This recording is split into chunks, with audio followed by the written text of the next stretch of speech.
To run optimized drafts automatically on monthly schedule in Windows 11 Home, right-click on empty area on the desktop, and then select Personalize. Next, click or tap System, and then select Storage.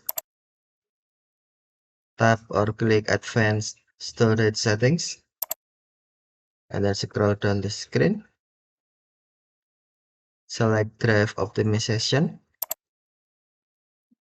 and then on Schedule Optimization, click or tap Change Settings, and then on Run on Schedule, tap Frequency drop-down menu, and then select Monthly. Tap or click OK to save.